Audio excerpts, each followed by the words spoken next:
Okay, welcome back, everybody. We are on, let's see, it's May 27th. We will be discussing baby safety today. We have Ashley Meinhart with Family Children's Council, and then me, your host. Hello, it's Tracy. We're going to be talking about a few different topics ranging from, we have baby proofing, child car seat safety, and what's the last one? SIDS/safe sleep. So to get things started, we're going to start with safe sleep and SIDS, and then I'll turn it over to Ashley and we'll just go from there. So I'm going to share my screen. Let's see. There's that. Actually, hold on. I don't know if I want to share my screen yet. I'm not going to share my screen yet. I lied. I will just talk for a hot second. So I'm going to talk about SIDS. So for those who are unaware of what SIDS is sudden infant death syndrome. It is the unexplained death, usually during sleep, of a seemingly healthy baby less than a year old. SIDS is sometimes known as crib death because infants often die in their cribs. Although the cause is unknown, it appears that SIDS might be associated with defects in the portion of the infant's brain that controls breathing and arousal from sleep, otherwise known as the autonomic nervous system. So those are some scientific terms for everybody. There was a recent study, and that's kind of what sparked this topic for today that I had stumbled across a couple weeks ago. But the study measured levels of an enzyme, and I cannot pronounce the enzyme's name, but it starts with a B. It helps control the autonomic nervous system, and they did the study in 67 babies in Australia who died of SIDS.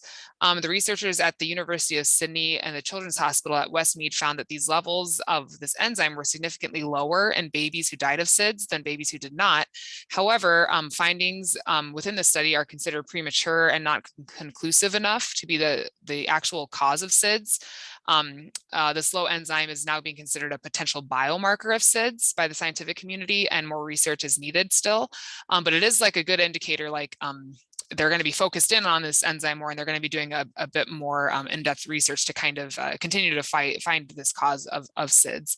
It's been a general unknown thing for quite some time. So there's been a lot of research done in it because it keeps happening. But there are ways to prevent it, and I'm just going to go through causes for it so that way you're aware of what that is. So essentially, there's a combination of physical and sleep environmental factors that can make an infant more vulnerable to SIDS. These factors do vary from child to child. I'm going to scroll down here.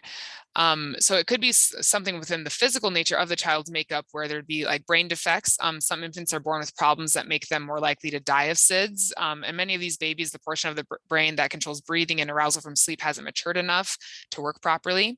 Additionally, there's low birth weight. Premature birth or being part of a multiple birth increases the likelihood that the baby's brain hasn't matured completely. So they have less control over those automatic processes like breathing and heart rate. Additionally, respiratory infection. Many infants who died of SIDS had recently had like a cold, which might contribute to breathing problems. And then the sleep environmental factors would be items in a baby's crib and his or her sleeping position that can combine with the baby's physical problems can increase the risk of SIDS. So sleeping on the stomach or side, babies placed in these positions to sleep might have more difficulty breathing than those who are placed on their backs. Sleeping on a soft surface, lying face down on like a fluffy comforter or a soft mattress or waterbed can block an infant's airway, so their breathing becomes restricted. Sharing a bed or co-sleeping, while the risk of SIDS is lowered if an infant sleeps in the same room as their parents, the risk increases if the baby sleeps in the same bed with the parents or siblings or pets. Babies also run the risk of overheating. Being too warm while sleeping can increase a baby's risk of SIDS. So these are all things to consider in regards to causes.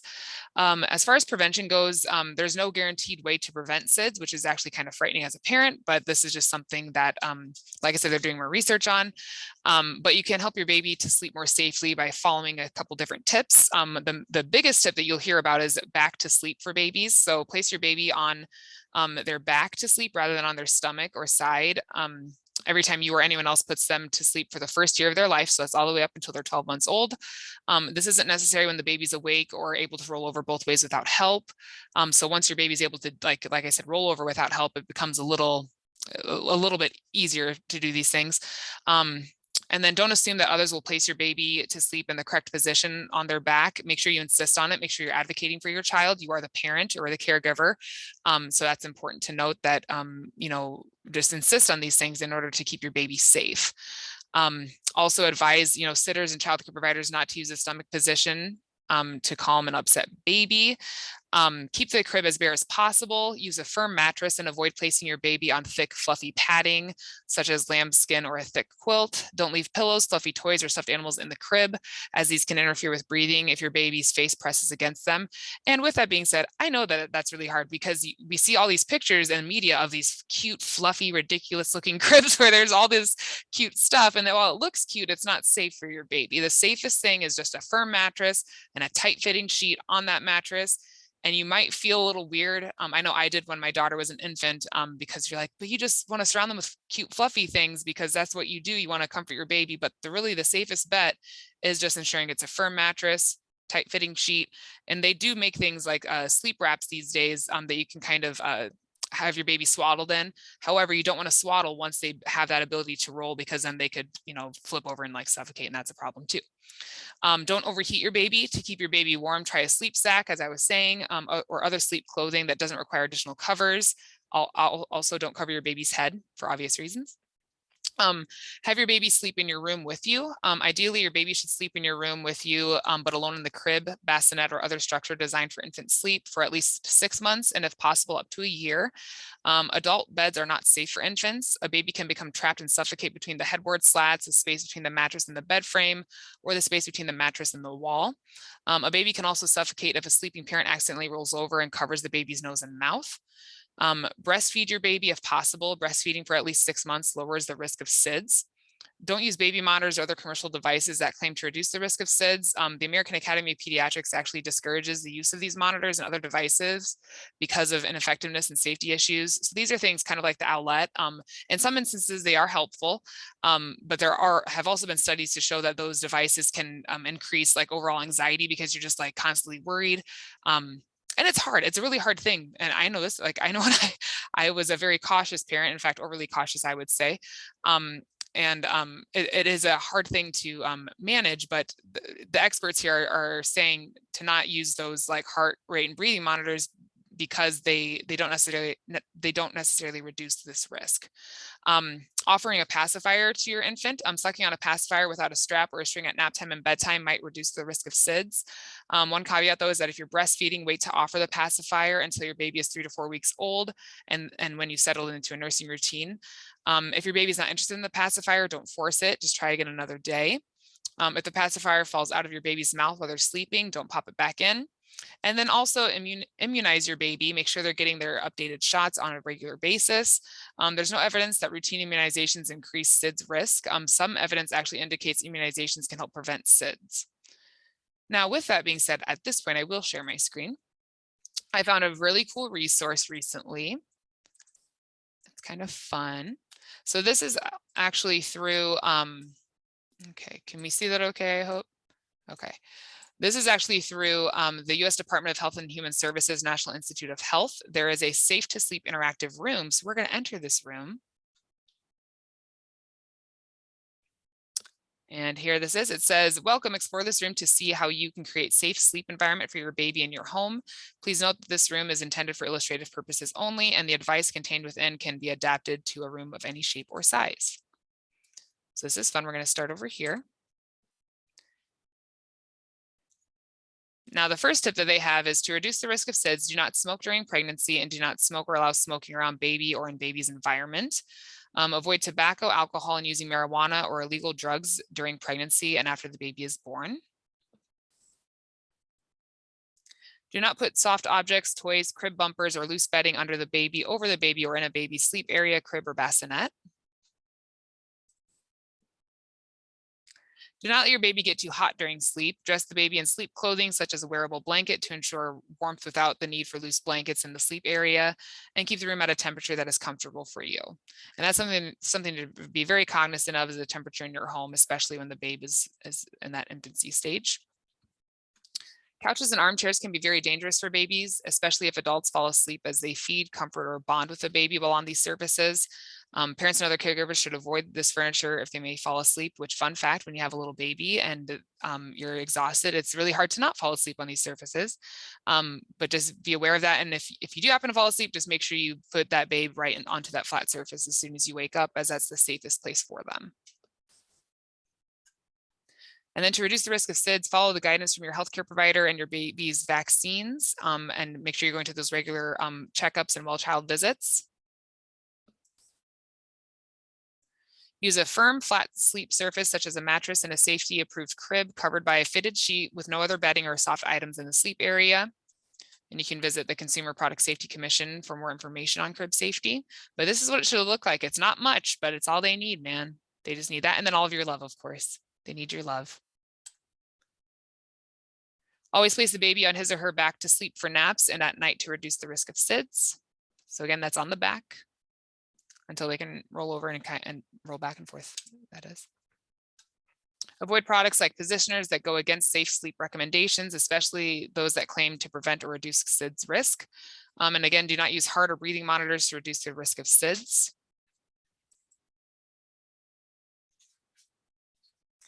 Breastfeed to reduce the risk of SIDS. Breastfeeding has health benefits for mother and baby. If you feed baby in your bed, remove all the bedding and soft items. If you fall asleep, place the baby back in a separate sleep area when you wake up. Share your room with your baby. Keep your baby in a room close to your bed, but on a separate surface designed for infants, ideally for the baby's first year, but at least for the first 6 months. That way you can monitor them a little bit easier. And truthfully, it's easier than walking back and forth to their bedroom each night if they're just in their crib by your bed. Give your baby plenty of tummy time when he or she is awake and someone is watching. And this is actually going to help build their strength within their neck muscles and like in their back shoulder area, to help them develop that skill of rolling on each side as they grow and develop. And tummy time is just it's just a fun thing overall. Not every baby likes it, but it's a good skill to have. Think about giving your baby a pacifier for naps and nighttime nighttime sleep to reduce the risk of SIDS. Wait until breastfeeding is well established, often by 3 to 4 weeks before offering a pacifier, and don't attach it to strings, clothes, or other items. And then here we're back at the beginning. So hopefully that's been educational, but you can definitely use this resource. Again, it's just through U.S. Department of Health and Human Services, National Institutes of Health. You can just actually Google safe sleep, and it led me to this page, which is really helpful, I thought. So there's that. Okay, I'm going to turn it over to Ashley at this time. All right. Hello. So I'm actually going to share my screen with you guys right now, hopefully. So how this works. I'm not super computer savvy, so here we are. All right. And I am going to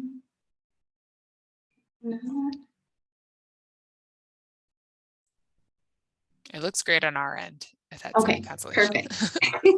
Okay, so I'm Ashley. I work for Family and Children's Council as a family services coordinator, maybe. So I'm going to be talking about car seat safety. I've been a car seat technician for, it'll be about 4 years this fall. So we have to be recertified every 2 years for that. So we go through all the training necessary for that. So the first thing, we'll jump right in here. So I have a little disclaimer that I had to put on here.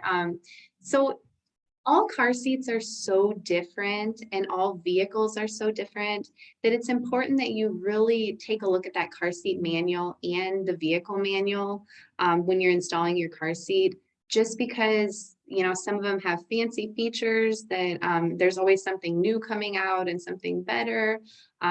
So it's hard to keep up to date with everything. And it's also hard for me to say that a car seat is always installed this way or always, you know, fitted this way, because it's simply not true for all car seats and vehicles. So I'll throw that in there. So the next one is the current state or car seat laws in Iowa.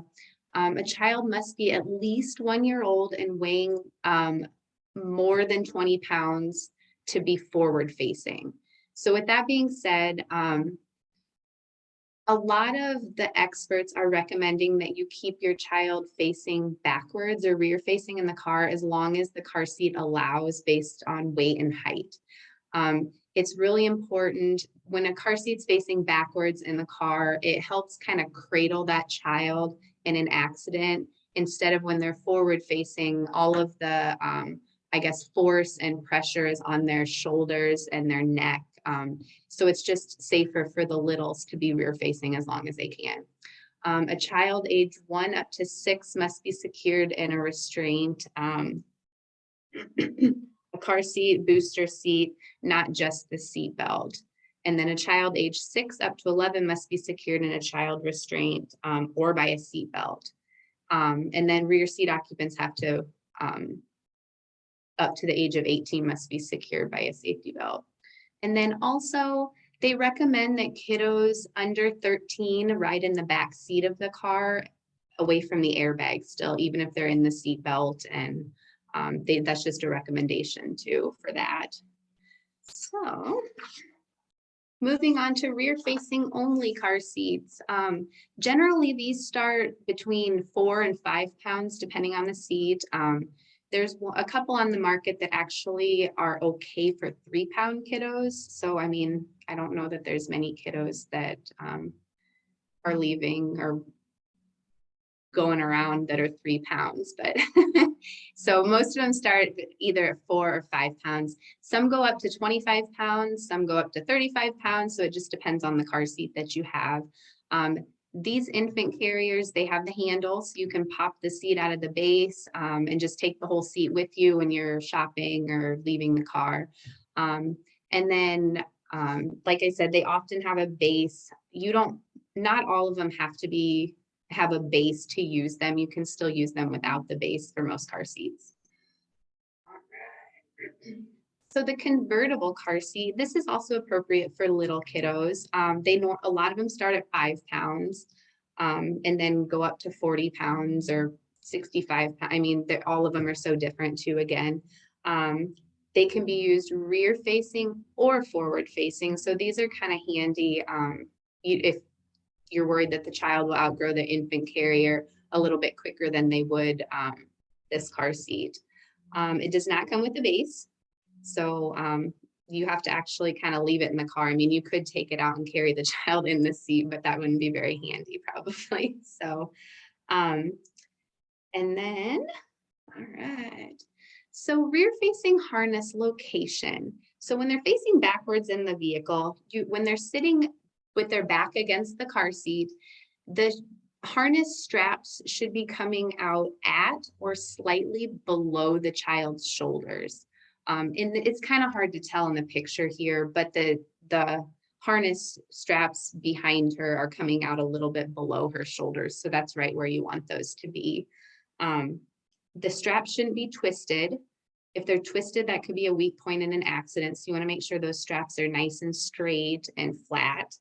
The chest clip, the plastic piece there that buckles at her chest, that should be at her armpit level or his armpit level.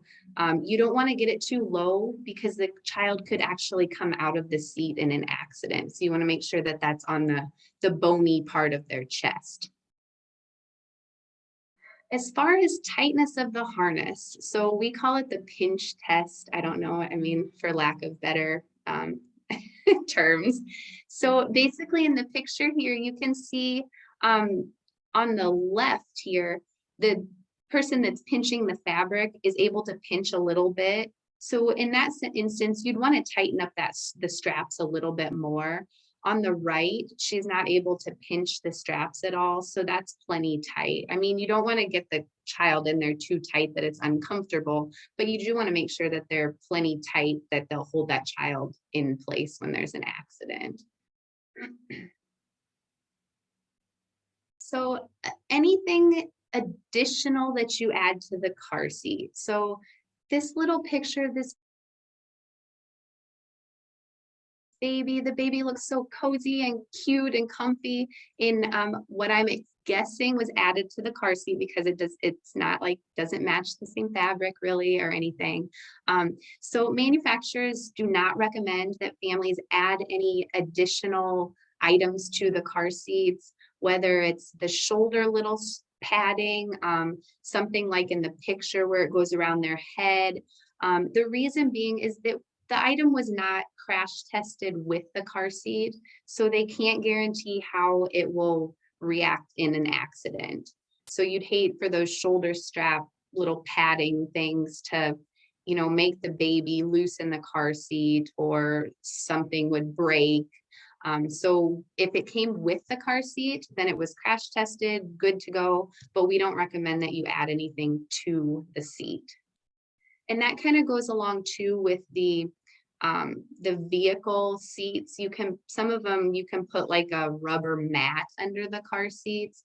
You just have to be careful with those too, because certain manufacturers say absolutely not. Some of them say if it was made by them, they've crash tested it. So that's something to just kind of look into before you're purchasing the rubber or the padding that goes between the vehicle seat and the car seat. Okay, so the angle of the car seat when they're rear facing, for littles, this is really important, especially for the ones that don't have good head control and neck control. If you get that car seat tipped too far forward, their head can actually tip forward and it can cut their air off. So we want to make sure that those seats are level as the level indicators suggest. So in the pictures here, there's two different kinds of, well, I mean, in the picture, there's two different kinds. There's many different ways that the car seat will have a level indicator.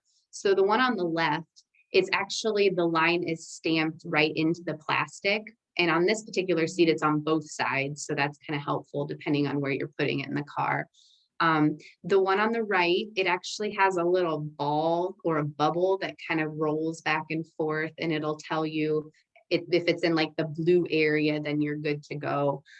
Some of them have them on a sticker that says like this line must be level with the ground. So it really depends on the car seat that you have, kind of what to look for the level angle line. Okay, so as far as installing the infant carrier, you can use the seat belt or the lower anchors on most car seats. So on the left here, it's installed with the seat belt.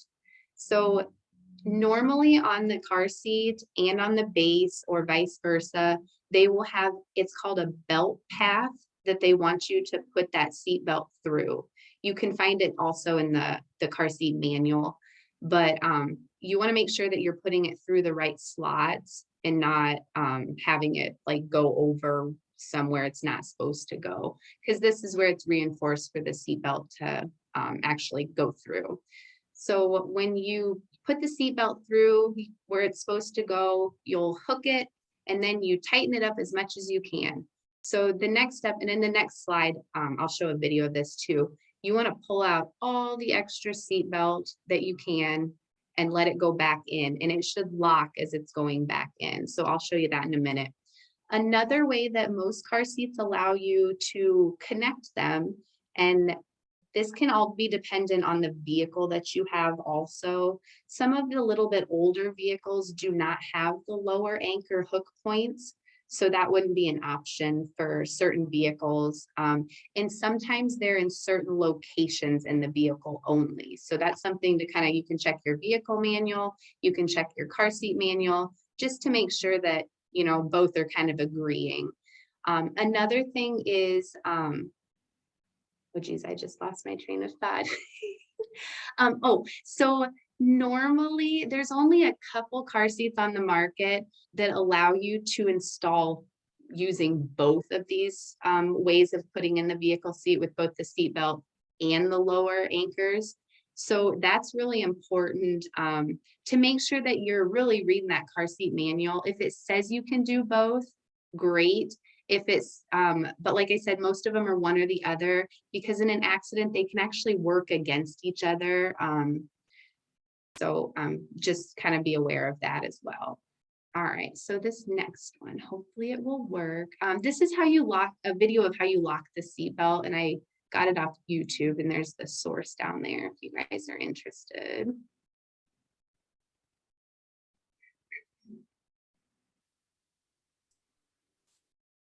So we aren't hearing the audio right now, Ashley.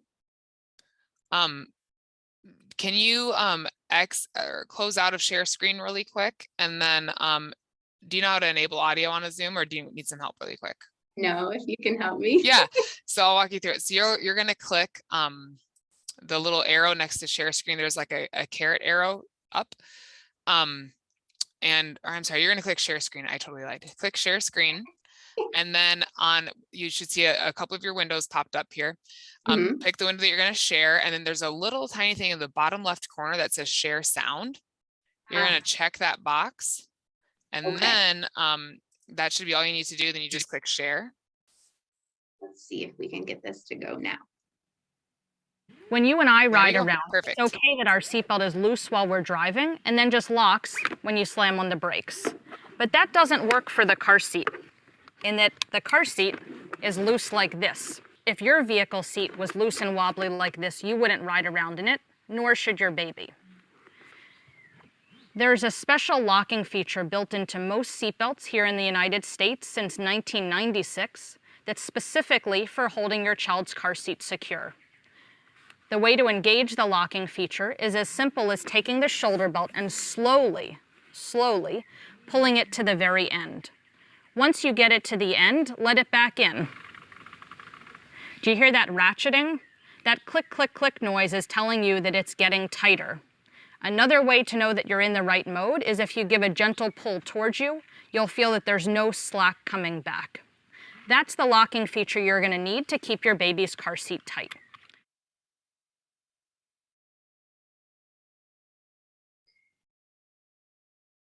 All right. So another thing to remember too, as far as when you're getting that car seat tight, so you got it, the seatbelt engaged, it's locked, it goes back in, you want to make sure that that seat doesn't move more than 1 inch back and forth.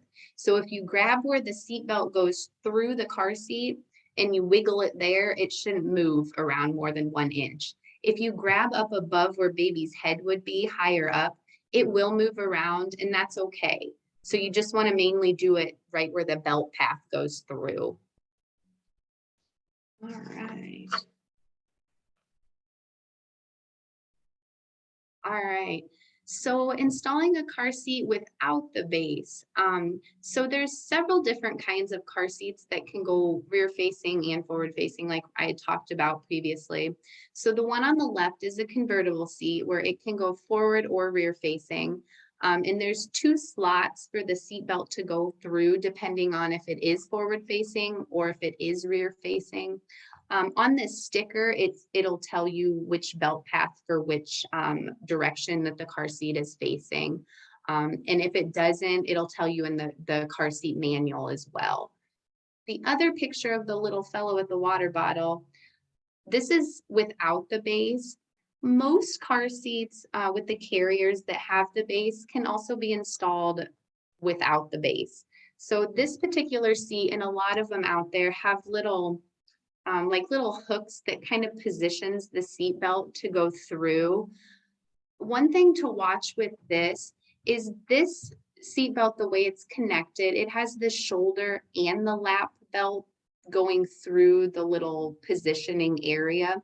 Some car seats only want you to put the lap belt through. Some want you to put the shoulder belt through too. So it just kind of depends on the seat that you have. Same thing with this. You want to make sure you lock the seat belt and then make sure that it's nice and snug as well and not being able to move more than 1 inch. So forward facing car seats with the harness. The one on the left is a combination seat, so it can go from forward facing to a booster seat as well. You can take that harness out, but we'll just be talking about the forward facing with the harness right now. The other car seat is could be a convertible possibly, so it could go rear facing or forward facing.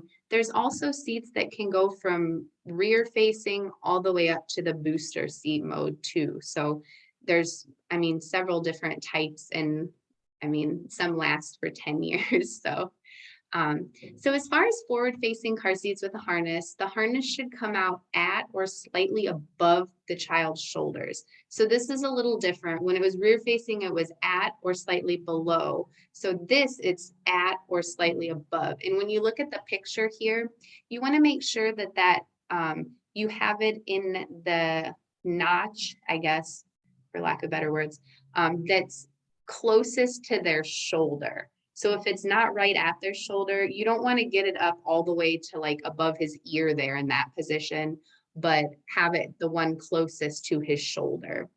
Once again, the strap shouldn't be twisted because that could be a weak point. The chest clip needs to be at armpit level for this one as well. And obviously they could come out of the seat like we talked about before if you have it too low. Okay, so installing the forward-facing seat, you want to make sure that you have that seat belt or the lower anchors going through the forward-facing belt path.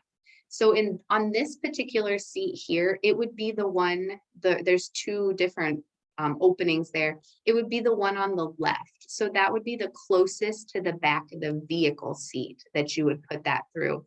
And like I said, they either have stickers, it's in the manual. So all places that you can check to make sure that you got it going through the right spot. The lower anchor installation, those should also be through the same belt path there. So either using one or the other, but they need to be moved from the rear facing to the forward facing as well. Use one or the other. For the lower anchors, as kiddos get a little bit bigger, sometimes certain manufacturers of the car seats, they only go to a certain weight limit. So sometimes it's if the child's 35 pounds, then you need to start using the seat belt instead, because they do have certain specs that they want to make sure that the seat belt goes to pretty much any weight. But as far as the lower anchors, sometimes there's a certain weight that you need to switch to the seat belt instead. So as far as the recline angle in the forward-facing seats, so the one on the left here is it's in rear-facing mode in the picture. But just something to point out, at the bottom of the seat there, where it's really close to the vehicle seat, it has a blue and an orange, and you can't really tell, but there's like numbers in the colored portion there. This helps kind of for parents to know what, like it would be in a different color for rear facing and forward facing, just so you have that angle right for what the car seat's telling you. On the other side here on the right, that car seat is a little bit different. So this is a convertible as well, but at the bottom back of the car seat, it has a little like arm, for lack of a better word again, that flips back and forward. So when it's rear facing, you would flip that little arm forward, and then it would give the car seat more of an angle recline. But when it's forward facing, you want to have it back, so it kind of helps take up some of that space when it's forward facing, and it provides a little bit more stability and upright positioning of the seat. So those are two different ways. There's a few others, but some of them don't have either of these. They just sit upright, like a seat that I had showed you at the beginning there. So it really depends on the seat, what they have. So for forward facing seats, it's called a top tether. This strap's used to keep the top of the car seat from moving forward in an accident. It's a little bit more security, and I guess it helps take some of the force out of an accident. The hook point for these, it can vary depending on the vehicle. You can check your vehicle manual, and it should give you an idea of where the actual anchor location is. And if it's behind the vehicle seat, they can be up in the back window of vehicles. They can be on the floor. So it really just depends on the vehicle. Some vehicles don't have them at all. So that's something to kind of look for too. Some, they have them in certain seating locations, possibly like behind the passenger seat. So it just kind of depends. And then this particular one, they have it going through the prongs of the headrest. Some of them want you to go over the top of the headrest, some around. Certain pickup trucks have you go like a certain route that you take the top tether strap through. So like I said, just if you look in your vehicle's manual, it'll tell you kind of what they want you to do with that. All right, so booster seats. So on the left here, we have a high back booster. And then on the right, it's just a backless booster. Okay, so when to move to the booster seat? Manufacturers recommend that you keep your child in a harness car seat as long as you can. So once your child exceeds the weight or the height limit of their forward-facing harness seat, then it's time for a booster seat. So each car seat and booster seat has its own height, weight, and sometimes age specifics for that seat. So it's really important to look at that when you're moving to the booster seat to make sure your kiddo is in that, I guess, weight, height, and age range. Booster seats must be used with the lap and the shoulder belt. Some vehicles have just the lap belt in some center positions of the, in the back seat or whatever, but you always want to make sure that you're using that with the lap and the shoulder belt. So positioning for booster seats with the seat belt. The little kiddo on the left, he's riding in a backless booster. And if you notice up by his shoulder, there's a little red plastic piece there. That actually has a strap that's connected to it that connects to the back of the booster seat. And that just kind of helps to position that shoulder belt down off of his neck. So you want to make sure that that seat belt's coming across the middle of their chest and then in the middle of their shoulder, not up on their neck. And then if you also notice the lap belt down here, it is below the armrest. Most, not all, I'm guessing, car seat or booster seats, they want you to position that lap belt underneath of the armrest, just so it keeps it down off of the kiddo's tummy and it goes more across their upper thighs. But like, once again, just check the manual to make sure that that's the correct positioning that they're wanting that seat belt in. So on the right here, this little girl has a high back booster. And if you notice by her shoulder, it's kind of hard to see too, there's a little red plastic piece too. This seat belt actually goes through there on the car seat, and then that kind of positions the shoulder belt for that particular car seat. So with this car seat and the ones with the back on them, the booster seats, you can actually raise and lower the headrest portion. So it moves the seat belt up when the child grows, to make sure that that belt's still in the proper position across their shoulder. One thing to note also is the little fella on the left, he has a headrest on the vehicle seat behind him. It's always, always recommended that if you're using the backless booster, that you have some type of vehicle headrest behind the child to protect their head. If your vehicle doesn't have that, then go with the high back booster, because that will help kind of support that child's head in an accident. Okay, so seat belts. I know families are so quick and they always ask, when can I get out of this car seat with my kid and just move to the seat belt? So these are some kind of things to look for when you're moving from the booster seat to the seat belt. So when the kiddo is sitting in this vehicle seat, he should have his back flat against the vehicle seat. So he shouldn't be slouching down or sitting forward. So when you get him all the way back, him or her, back against the seat, their knees should bend over the vehicle seat edge, so comfortably. So if they're sticking out or like kind of straight but kind of bent, like that's not appropriate for just the seatbelt fit quite yet. Another thing is the kiddo's feet should touch the ground when they're sitting with their back against the back of the vehicle seat there. And then the same thing kind of with this, The lap portion of the belt should cross over their upper thighs, not up on their tummy. And then the shoulder belt portion of the seat belt should cross the child's collarbone area, so not up on his neck. So this guy looks pretty good. The seat belt's coming out across his chest. So another thing to look at too when you have a car seat is expiration dates. All car seats have expiration dates that are manufactured here and that approved. So on the left, there's a sticker for this particular seat. You can see that it says when it was made, the name of it, the model number, and then this sticker here has the expiration date listed on the sticker.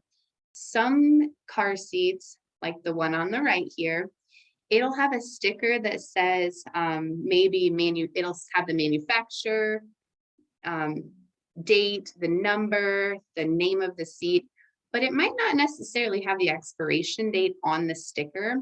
Some car seats have them stamped into the plastic of the seat, usually on the back or the bottom. So that's something, if you can't find the sticker, if you find the sticker and it doesn't have the expiration date on it, kind of dig around more and see if it's located in the plastic somewhere. Okay, so the registration cards that come with the car seat. So the car seat should come with a manual and this registration card. This card you can send in, print, like put your information on there, you can send it in. You can also go to the manufacturer's website and put in the information for your the registration card information. And if you've lost the card or you can't find it or it got destroyed with littles, they like to tear things up. So either way you can do that. And then also if there is a recall on your car seat that you have, if you send in the registration card, they'll let you know that there's something wrong with the seat. You might have to replace a piece of the seat. They might tell you that you don't use the seat at all. I mean, it just depends on kind of what's going on with the seat. So that's really important that you know that your car seat's safe and there's no problems. So if you're wondering about your own seat, you can actually go to it's called the NHTSA.gov website here that's listed below. You can check vehicle recalls, you can check car seat recalls. All you need is you can type in the manufacturer name, like if it's Evenflow, Graco, Kiko, whatever, and it'll come up with the list of all the recalls. And some of them go back to like 2014. So you just got to check to make sure that it's an up-to-date one. If you're like, oh my gosh, my car seat has a recall, but it might not actually be like your car seat. So, okay. So we're going to switch gears a little bit and talk about child proofing. I thought this little picture was so cute. This girl here peeking. All right. So the first thing that we can talk about is safety latches and locks. So little kids love to get into cabinets. My daughter likes to pull everything out of the cabinet, play with the pots and pans, which is fine. But there's certain cabinets or drawers that you just don't want your kiddo in. For instance, if you have your household cleaners, medicine, sharp objects, and then even like cigarette lighters, those types of things too. Those can be very dangerous for kiddos. So in the picture here, this is just one type of lock or latch that you can get for cupboards. There's so many different ones, and it really depends on what your cupboard, like the knobs look like. So that's something to think about too if you go out to purchase locks for your cabinets. So safety gates. These help prevent falls downstairs and to keep kids from entering rooms that they're not supposed to be in. Maybe the bathroom, keep them away from the toilet. You want to look for gates that children cannot dislodge or open easily, but the adults can open and close without difficulty. So there's many types of gates. Some are pressure mount gates where they just expand and you push a little lever down and it just pushes it against both sides of the wall. There's also ones that you can actually attach with hardware. So you kind of screw them into the wall and then it's secured that way. So doorknob covers. I don't know about your kiddo, Tracy, but my daughter loves to try to open the door and go outside and play Oh, without yes. telling me. So we have these on our doors, but doorknob covers, they can help kids from entering rooms again that you don't want them in, or from going outside. That way you don't have to worry if they're running out the door on you.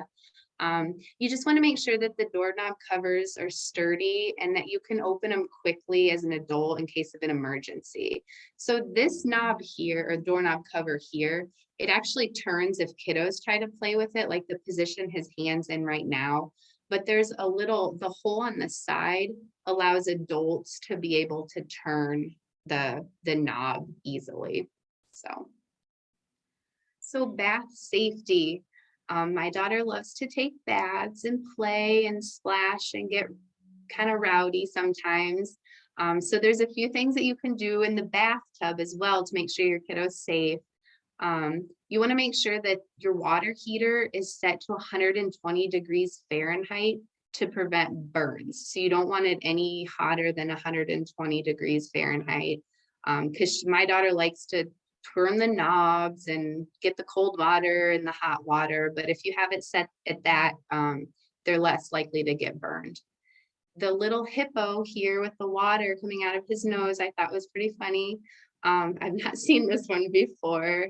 It can just help if kids are playing, if they fall forward, they're hopefully not going to get injured as badly if they hit the little hippo here that's padded than they would the actual spout of the faucet.